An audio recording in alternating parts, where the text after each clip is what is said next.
دي دردونه پر لواړه ومراوړ. دوستانو او درنو ملګرو،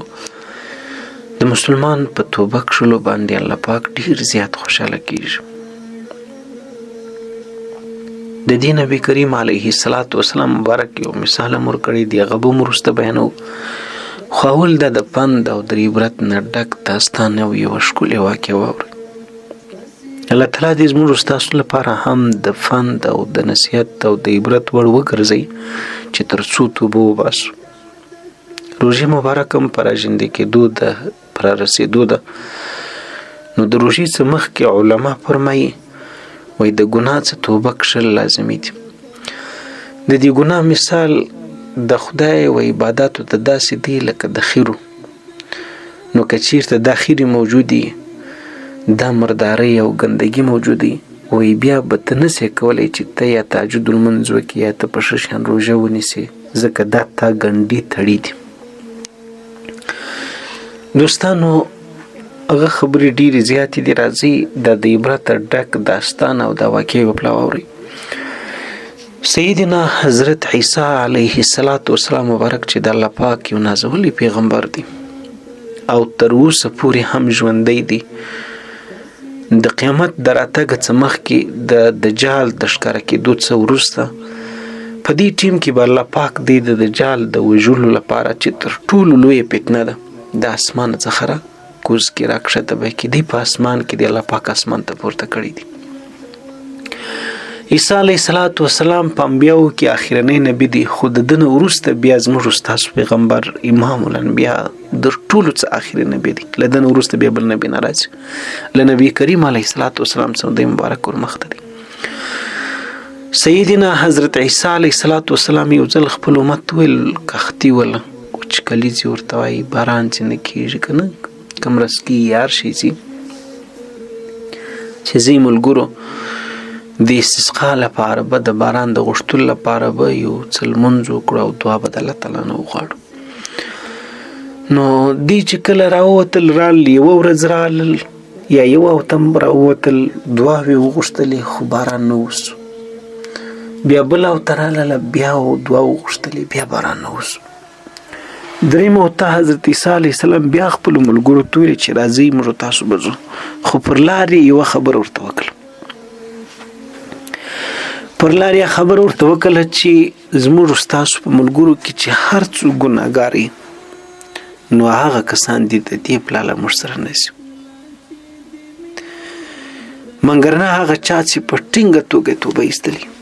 په اخلاص، په صداقت، په یقیني معنا باندې، هغه څوک راسره تللی شي. دا خبره چې وکړل اوس ګناهګاره خو موږ ته ټول یو هر انسان څه ګناه کېږي که نه، خو دا ګناه پر سر باندې په ضد درېدل، توبه نور باندې ایستل، پښیمانه کېدل نه، دا د شیطان کار دی. د انسان کار بل خواته د آدم علیه السلام څه کړي ول تاریخ در په یاد کړي. دوستانو څه اوږده یې درته کوم، لنډه تاسو سر په خلاص کې. سیدنا عیسی علیه السلام چې د دې پله خپلو ملګرو ته دا شرط کښېښوی، نو دی روان دی او ملګري په پسې دي.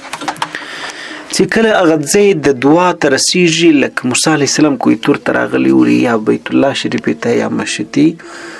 بیت المقدس ته چې راځي، نو چې ویې کتل در شا فقط یو نفر ورپسې دی، فقط یو نفر. برای هغو ته ویله چې دا نور څه شول؟ هغه ورته ویل چې قربان دی د خدای پیغمبره، خو تا وویله چې چا ګناه کړي او ټینګ په اخلاص یې توبه نه یې کښلې، هغه ته له موږ سره نه راځي. نو ځکه هغه یو پاتې کېدل فقط یو ځه پاتې شو، شا وغوتلو. نو عیسی علیه السلام بارک ورته وفرمیل ستا څه ګناه نه ده سوې، د ګناه څخه پاک یو انبیا یې. نو هغه ورته ستا څه ګناه نه ده سوې؟ ورته ویل ګناه راڅه سوې دی د الله پیغمبره، خو ما په اخلاص توبه کښلې ده. ول څنګه؟ ول یو ځل زه په لمانځه ولاړو، نو په دې لمانځه کې یو ښایسته ښځه تېره شوه، غیبي په دې ځای کې دا راغلل. نو هغه په لس مخ باندې، هغه په وجود باندې، کوم چې د دې وجود دی هغه معلومېدی په دومره اندازه ښایسته چې په لمانځه کې مې توجه هغه په خواته پسې ور واوښتل. دلته په لمانځه ولاړ یم، په یوه سترګه مې دې خواته ور واوښتل. چې یوه سترګه مې دې خواته پسې راوښتې د خدای پیغمبره بیا مې سوچ فکر راغلی چې د خدای بنده ته په لمانځه ولاړې ته د خدای په حضور کې ولاړې او الله پاک ستا په اډو په مزغو په اراده او په هر څه خبر دی نو دا څه وکړل وایي دا زړه مې دومره راډک سوی د خدای پیغمبره چې بس په دې لمانځه کې دا سترګه مې بد مې ځینې وسولو چې ته دونه ګناهګاره یې ته په دې لمانځه کې ولاړې بس دغه یې راولاړ سوم په دې لمانځه کې مې دا ګوته ورچخ کړله سترګه مې راویستله دغسې مې دا سترګه مې مرداره وبلله چې ته مرداره یې پسې ورکاټ سوې ور ودې کتل که نه نو هغه مې دغې ته دا ښځې د خوا پسې داسې ور وغورځولو ته وګورې د خدای پیغمبره دا زما یوه سترګه چې اوس ړنده ده دا د دې وجه د دې دغه داستان دی د دې دغه واقع ده او دا پوښتنه که له ما نه بل چا کړې ما به هغه تا نه ویلې نو ما دغسې په اخلاص باندې توبه وایستله ما خپل لمونځ بیا وروسته پوره کړي نو ګناه خو سوی ده د ګناه څه وروسته موږ دغسې بیا ما دغسې توبه هم ایستلې ده دوستانو د پخوا وخت او د پخوا په زمانه کې لکه د موسی علیه السلام قوم د عیسی علیه السلام قوم بني اسرائیل او داسې نور مخکې چې تېر سوي دي د هغو توبه هم ډېره سخته وله په یو ځای کې الله پاک په خپل کلام کې ورته فرمایي فقتلوا انفسکم ذلکم خیر لکم عند بارئکم فتاب علیکم انه هو التواب الرحیم د توبې د قبولیت لپاره الله پاک ورته دا شرط وټاکي چې ځان به ته به یو بل سره وژنئ دوستانو موږ تاسو ته توبه خو ډیره اسانه الله جوړه کړې ده او توبه د ګناه څخه وروسته کښل لازمي هم دي واجب هم دي وتوبو الی الله توبة نصوحا نو ستاسو وګورئ چې بیا موږ ته په اخلاص توبه کښلې ده که توبه د اخلاص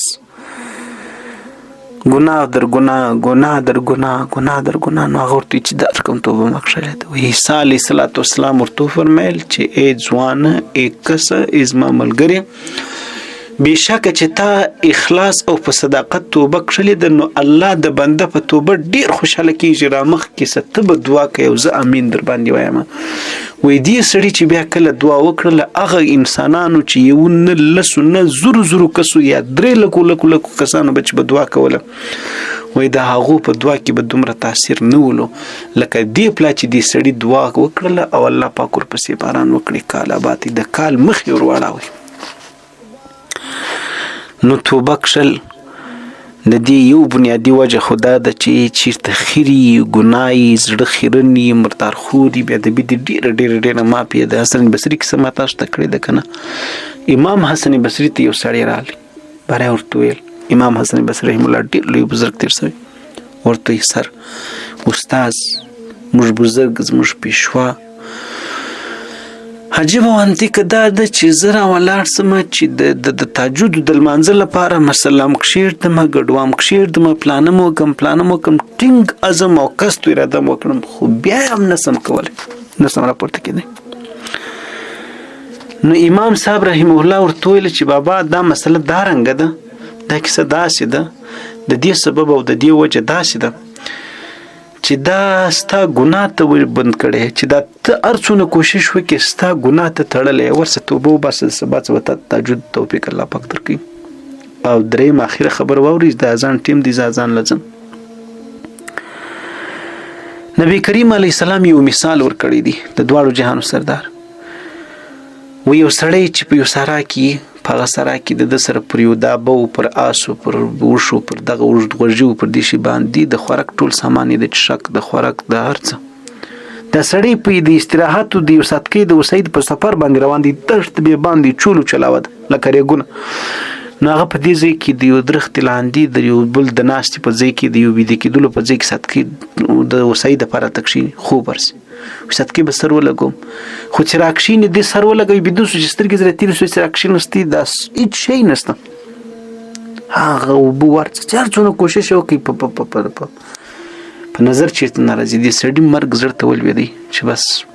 پروي بابا راځه هغې خو مړ کېږي چې دلته پر هغه ځای خو ساتکۍ پرېوځه ساتکۍ بیا پرېوتې